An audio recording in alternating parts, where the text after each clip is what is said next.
Okay, introducing now, right on my show now. I'm in delightful company of an artist, a verified artist actually, established. I'm joined by DIDEM Atasoy on my show. Welcome, nice to have you on board. Nice to meet you. How are we doing Thank today? you so much. I'm very well, Danny. Thank you so much for having me. Pleasure. Where are you calling in from in the world right now? Right now, I'm Italy. I'm on holiday, and yeah, it's beautiful here, and the weather is nice, which is very much needed at the moment. Yes. Beautiful. I've always wanted to go to Venice in Italy. That's on my list. What would you like to say to people who haven't been to to the country before? Visit it, and enjoy it. Yeah, yeah, it's beautiful. I mean, many cities in Italy I've been so far have been really beautiful and nice, but I would say my favorite was Florence so far. Oh, right, that's north, isn't it? Yeah. Oh, right, and not too far from No. Pisa, the Leaning Tower, of Pisa. Mm, Nice, yeah. very nice. Brilliant. And does culture play, are you very influenced by culture and history? Does that play a part in your artistic ness? If there's such a word as that. Artisticness. I guess so. I guess so. Artistry. Artistry, yes, it does. So the more cultures that you've been into, that you've been exposed to, I guess, it feeds you a lot. So I was born and raised in Istanbul. I have been living in London for 7 years now. And I've been visiting to many other countries, and my partner is Italian, so I come to Italy a lot. So all these cultures, their music, their way of living, of course, make a mark on you and how you see things, and Sure. it makes an effect on the artistry for sure. Mm. Now, in your music, you kind of blend all types of genres. Obviously, you've had a musical background, and then Yes. you touch on, say, yeah, a bit of jazz. I hear a bit of vintage sounds in your music as well. Is that the sound you want the audience to capture? Um, so I'm not very obsessed about I'm gonna stay in this style in general. I um, I like blending styles, and it comes from my background as well. So my parents were opera singers. Hmm. I was lucky to be born in that kind of a house, but they were also listening to other styles and Turkish folk music, Turkish classical music, and also popular styles and jazz. So I've been exposed to all these different types from a very young age, which I think very nice to be exposed to all these things, Hmm. and I feel lucky for that. Isn't world music amazing? Because you got Great British music, that's good in itself. Yeah, Great yeah, Britain, just a small island against all the world. Where people should open their minds to the vast majority of different types of styles out there, shouldn't they? yeah, definitely. And Britain is always very rich in that way as well. And also being in London, um is I think London is a bit of a different world than the UK in general, because it's so cosmopolitan and you're exposed to many different artists, many different styles. A lot of people are visiting. You have the chance to watch amazing people coming to London. So yeah, being in London helped me broaden my horizons a Hmm. lot, I would say. Yeah, yeah. So that's brilliant. Don't um, compartment. Oh, what's the word? Don't put yourself in a box. Compartmentalize, mate. Something like that. Anyway. Where you do all types of music, a crossover. That's very interesting, isn't it? Blending types of music. Like pop and opera. Yeah. So what I do, so my background started with classical music. So I was trained as a classical pianist. Then I went to teaching as well, and I studied then musical theater and lastly jazz. So it was a bit of a journey, and you don't leave the things that you learned behind when you move forward. So, for example, from musical theater, I really value the storytelling parts of it. Most of my songs have a storyline, Hmm. and I like jazz elements a lot, but I'm not doing traditional jazz. Um, I like funky riffs. In some of my songs, I use that. It depends on what I want to tell as well. So sometimes I find a theme that I want to write about. Sometimes the story is already in my mind, and that story comes with a bit of a stylistic taste as well. Hmm. So it tells itself in a way. It is very interesting. I do encourage my listeners to check out your music. I'm actually on your Spotify right now. Mhm. So we'll come to some of your music now. In London and worldwide, do you play at venues? So what type of venues do you like to play? Like so like cafes or coffee shops or like the old Ronnie Scott's venues, Oh, that would be restaurants. amazing. Ronnie Scott's is one of my favorite places to go as an audience member as well as a listener. So I would love to play there. But so I haven't been playing live too much, let's say not regularly, because I focused on writing and releasing more. Hmm. But before that, especially before moving to London, I was doing a lot of live shows, both in musical theaters, and I was doing theater, and I was doing jazz gigs too, and I was playing at jazz bars. So yeah, the places that I would like to play would be places like Ronnie Scott's ahead. It's there. Mm. Uh, Bar Soho, might be Pizza Express. These kind of places would be really nice. And I also like more cozy places. It's a different experience, Yeah. Yeah. when it's small and cozy and everyone is very close to you. You can interact with people, you can see their feelings, and when your song touches them, you can see Mm. clearly. I like Yeah, that the as well. the intimate venues, isn't it? Yeah, yeah, Yeah, definitely. that's good. Okay, thanks for that. Just onto your music now. You've got a string of like hit songs, popular releases. The one which caught my eye first was Dance with Me as well. So Dance with Yeah. Me, is that an original, is it?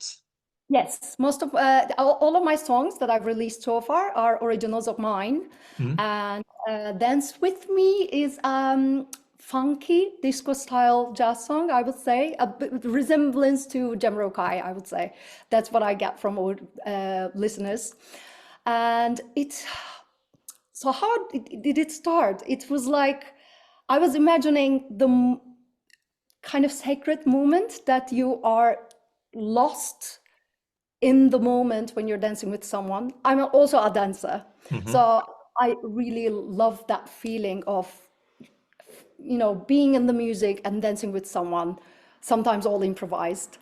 I dance tango, it's an improvised dance, so I value that part of the thing as well. So I was thinking, when you dance with someone and you click and you feel that music and everything vanishes. And that's how it started. And the song is about seeing someone dancing freely, not caring about anything, any kind of judgment. And all I want is to dance with that person. About connection and chemistry. Yeah, yeah, definitely. That's good. Um, Also, do you like to sing in your own language as well? I know we've got a few releases coming up. I don't want to say because my pronunciation might throw me off. It's But I've okay. got one here called Yeni Bir Yol is my first single that I've released, and yeah. the second one was Kendime Not. Yeni Bir Yol means a new path, and it was the period that I kind of decided to change the way I was living. So not fitting some boxes, but trying to go for what I want in life. That kind of a period that I wrote that Mm, song, and it describes that choosing a new path, that you will listen to yourself more and make the choices depending on what you want. But of course, you don't leave the things that made you you so far. You don't leave these behind. So you're you, but you're kind of directing it towards what you want. That's why it's a new path. It's not a totally blank page. It's a new path. I'm, I'm with you. And one of your most recent releases is called You and Me. Yeah, yes.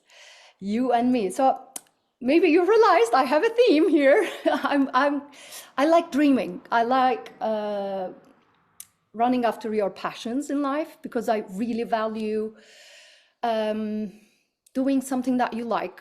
That means something for you. And I'm lucky to be able to find a job that means something for me, and I'm not doing something just to earn money, which is also valid. We have to all pay the bills, but I really value running after that passion, and with my music to be able to touch someone, etc. So You and Me is at the love side of things, of course. It's not about the passion in life, but it's more about passion in love life, because it describes being with that one person, dreaming about that person, and imagining that you are enjoying the little things in life, like the sunshine or singing in the rain, whatever, these kind of things, without, again, overthinking. There's no harm in dreaming, is there? Yeah, it is really important, I think, to be able to do this without overthinking. We Yeah, overthink a lot sometimes. I do that's that as well. true. It's a reminder to me. Yeah, I think it's better to keep the dream alive than not to keep the dream alive. Definitely. Yeah. Mm, mm. Not always Um, easy, but yeah. yes, it's not easy, but yeah. Moving on. Listening to your voice, it does have a relaxing quality, to tone to your voice. Yeah. Um, um, what's the feedback been like, from your listeners and your friends and family on your music? They're very supportive. They are always think it very they find it very relaxing, chill, but also this is the comment that I'm getting, which makes me really happy, especially from the people that know about music as well, because they say this is high quality music, but also easy to listen to, which matters to me, because you're doing music to, of course, for yourself, but to touch other people as well. So if it's high quality but not very easy to listen to, it might limit the number of audience maybe. So I like the fact that people usually say it's very relaxing, chill. It reminds you the things that actually matter, and also the way of delivery of is that the voice is very, professional, which Yeah, making me happy. very nice, sublime and mellow in places. Thank you, thank you. Mm. Yeah, I like the warm sound. Yes, A that's it. technical bit as well. I can be quite technical, and I'm a, what do they say? Recovering perfectionist, they say. I care about all the details a lot. But on the other hand, the warmness, the feeling that my voice can give Mm, matters to me as well, too mm. much. So yeah, happy to hear that. Yeah. I always say to myself, 99% perfect, because that 1% you can always have something to improve on. True, that's Mm, true. And also at one point, you have to let it go, Yeah, I'm trying to be perfect, perfect. Okay, let's check all the details. But at one point, you have to be like, okay, let it go and release it, share it with people, because otherwise you cannot do anything. You will be mm. blocking yourself. That's what I think. That's That's what I. relatable. Yeah, that's relatable. Also, what's it like to be on playlists as well? On these streaming services. What's it like to feature on playlists amongst other counterparts? Fellow artists. Mm. Oh, so yeah, this is also the people that I'm following and inspired from as well. So I would be really happy to be in the same playlist with, for example, Nora Jones, Lion La Havas, Emily King. Uh, there are lots of other people as Mm, well, but these are the names that came to my mind. I'm already in some playlists that are like funky jazz or soul funk, these kind of playlists, which I think my music really fits into. And I got really nice reactions, and I've been played in Brazilian radio, which was surprising for me, because sometimes you don't know where your music reaches to. And suddenly we got in touch with these people, and they loved my music, and now I've been played, and I'm in their playlist. Two of my songs, for example, are being played there, which is amazing. mm. Yeah. That's amazing. Yes, and people who listen to your music also have listened to Sophie Bickerdike, Lucio de Mar and the Solo Tango Orquesta. And Tango orchestra is a bit confusing in my profile. Why? Because as I dance tango, lots of my friends are all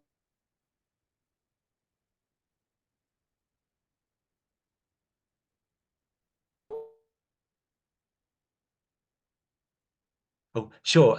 I think we might have just lost you a bit, but that was my interview with DIDEM Atosoi there. Oh, hello there.